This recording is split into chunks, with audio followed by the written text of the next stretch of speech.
Bueno, muy buenos días. Bienvenidos a este comentario para el martes de la semana séptima del tiempo ordinario.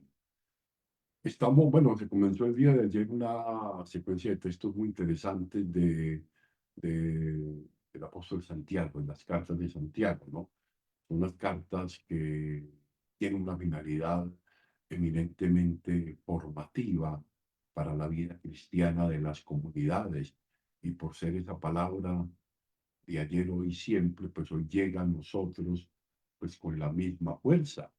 Vamos a compartir entonces esta palabra que seguramente traerá a nosotros muchas enseñanzas, enseñanzas sobre todo para lo que implica el camino de la comunidad cristiana, la edificación personal y el modo como construimos las relaciones a la manera de Jesús y desde la fuente misma de la comunidad cristiana, esas relaciones que hoy mostramos como servidores de la palabra dentro de la iglesia, ¿no? Ayer el apóstol Santiago nos hablaba de la verdadera sabiduría, la sabiduría espiritual, la que viene de lo alto, aquella en la que finalmente nos adentramos en el sentido profundo de la verdad que acontece en cada situación. Pedir a Dios esa sabiduría, ¿no? Es una sabiduría necesaria para adentrarnos en el camino, ¿no? Hoy Santiago desenmascara con palabras supremamente fuertes a los que en la comunidad crean división y no paz. Desde luego la situación no es absolutamente de tranquilidad, no es halagüeña. Se ve que esto de las tensiones en las comunidades está desde el inicio. Santiago habla de algo que es las contiendas y las guerras, ¿no? Te dice, codician, matan, arden en envidia y se hacen la guerra. La verdad que somos complicados. Y él contribuye principalmente a dos causas que me parece que debemos evaluar dentro de nuestra revisión personal. Una, el orgullo que tenemos dentro, o sea, con envidias y ambiciones y la falta de una buena oración, o sea, a la falta de perspectiva desde Dios. O sea, estamos de espaldas a Dios y amamos el mundo y sus criterios. En ese sentido, dice Santiago, que nos perdemos, que nos desviamos del camino que el Señor desea proponernos. Y luego en ese orden de ideas, pues no es de extrañar que haya de todo lo que hay, que haya todo lo que estamos viendo, todo lo que sentimos, todo lo que de alguna manera desarmoniza la vida de pareja, la vida de familia, la vida de nuestras comunidades. Los soberbios en realidad no saben hacer otra cosa que proponer, que sembrar guerras domésticas o a nivel universal, ¿no? Lo que de veras, según Santiago, lo que de veras nos da sabiduría y por lo tanto una actitud justa de cara a nosotros mismos y a los demás es la unión con Dios, nuestra fe en Él, nuestra oración sincera, o sea, que nos sitúa en los justos términos ante Él y ante todos. O sea, la oración en ningún momento y bajo ninguna circunstancia debe estar desconectada de nuestras actitudes vitales en general, de todo lo que configura nuestro ser y nuestro hacer del día a día. Si estamos viviendo en comunión, en unidad, de acuerdo al plan de Dios. Todo lo demás seguramente llega, como dice la palabra, por añadidura. Seguro que también irá bien la relación con los demás. O sea, como no podemos ser orgullosos, ¿cómo no podemos ser orgullosos en la presencia de Dios? Tampoco lo seremos con los demás. Si delante de Dios no seremos orgullosos delante de los demás, tampoco. Es Dios el que nos da los mejores dones. Pedírselos a Él es su primacía y relativizar la propia es importante. No creernos la última Coca-Cola del desierto. Pues eso es lo que nos motiva para un trato mucho más humilde con los demás.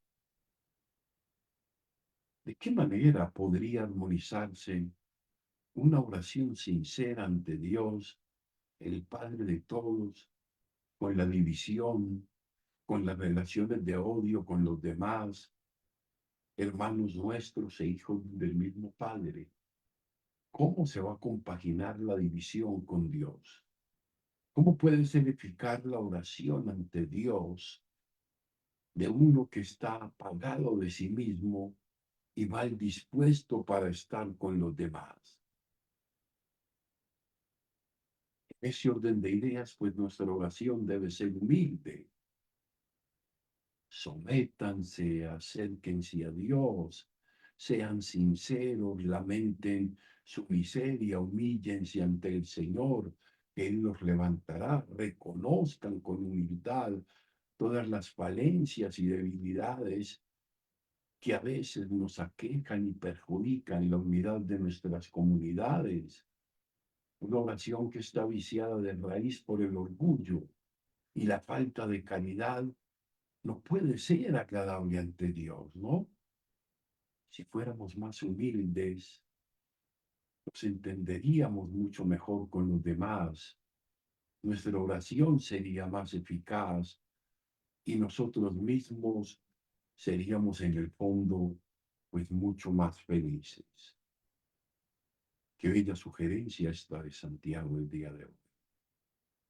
Desterremos de nosotros todas las pasiones dominantes, eran bastantes, muchas de ellas arraigadas, muchas de ellas probablemente nos acompañarán hasta el final de nuestros días, pero con la humildad y la sencillez, con el reconocimiento y apoyados en la oración las podremos ir superando poco a poco. El Evangelio de Marcos de este día. Aquí Jesús está anunciando por segunda vez a los discípulos su pasión, muerte y resurrección. Y la finalidad de esto es irles educando en lo que significa el estilo de vida que él quiere proponer, el camino que diría Lucas, el camino que el Señor quiere proponer. ¿Cuál es el camino? Pues él mismo es el camino, ¿no? Pero él nos va diciendo ese camino.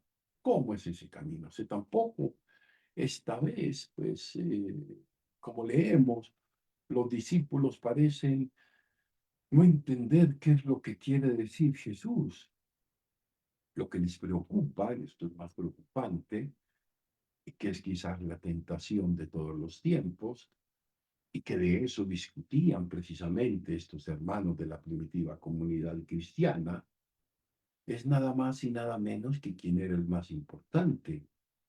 Estamos hablando del sacrificio, de la entrega, de la muerte, del vencimiento de la muerte por la resurrección, ellos pensando quién es el más importante.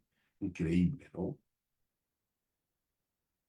Ya se ven en el reino del Maestro, cada uno de ellos ocupando los lugares de más relevancia, ¿no? ¿Cómo van a entender que se les hable de la cruz y de la muerte? Eso sí, hoy en este texto, pues Pedro no le va a llevar la contraria para no llevarse una dura reprimenda o la primera vez que el Señor le dijo, aléjate de mí, Satanás, ¿no? Jesús Oye, esto es interesante, la pedagogía de Jesús. Ya tranquilo en casa, le da una lección para que vayan corrigiendo sus miradas.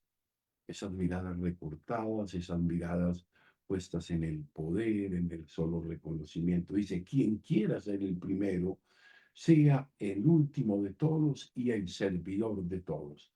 Dios mío, ¿cuánto nos cuesta esto? Y pone pues en medio de ellos un niño, dice que el que acoge a un niño lo acoge a él, y no solamente a él, sino que acoge a quien él envió, o sea, acoge al Padre, precisamente a un niño que en ese ambiente, al lado de la mujer, no ocupaban un lugar especial, eran marginados de la sociedad, eran muy poco tenidos en cuenta. Esa lección de la servicialidad la puede dar Cristo, porque es el primero que la cumple, ¿no? Toda su vida está en esa actitud de entrega para los demás. O sea, no he venido a servir sin más ser, no he venido a ser servido sin más servir y a dar mi vida por los demás. Eso fue lo que hizo. Es una actitud que manifestará plásticamente cuando la vean ceñirse la toalla y arrodillarse para lavar los pies, pero sobre todo cuando en la cruz entregue su vida por la salvación del mundo. También es seguro que nosotros tenemos dificultades en entender esa lección que Jesús nos quiere dar. A veces tendemos a ocupar los primeros lugares, a buscar nuestros propios intereses, a despreciar a las personas que cuentan poco en nuestras comunidades o en nuestra sociedad y de las que no esperamos mayor cosa. Eso de buscar los primeros puestos no pasa solo en el mundo de la política, también puede pasar en nuestro pequeño mundo de familia, en nuestras comunidades parroquiales, en nuestros lugares de trabajo. O sea, a nadie le gusta ser servidor de todos, o sea, ser el último de todos. La salvación del mundo vino a través de esa cruz de Jesús, de esa entrega, de ese servicio a la vida hasta donar la propia. Si nosotros queremos colaborar con Él y hacer algo válido en la vida, tendremos que contar en nuestro programa con esa cuota de sufrimiento, de esfuerzo, con la renuncia, con esa entrega gratuita, que debemos tratar de hacerlo y de hacerlo de una manera permanente. Y eso lo vemos en muchas de las comunidades. Yo veo cualquier cantidad en todas las comunidades donde he estado, en las parroquias, Santa Rita, San Nicolás, en la Anunciación de Filadelfia, donde hay tantos hermanos y hermanas que en las diversas pastorales se entregan con sacrificio, con abnegación, ¿no? El discípulo no puede ser más que su maestro. Yo creo que esta liturgia de hoy nos propone seguramente un caminar lleno de sugerencias, un perfeccionamiento de nuestras actitudes fundamentales. Pidámosle pues al Señor que nos ayude a acogerlas permanentemente.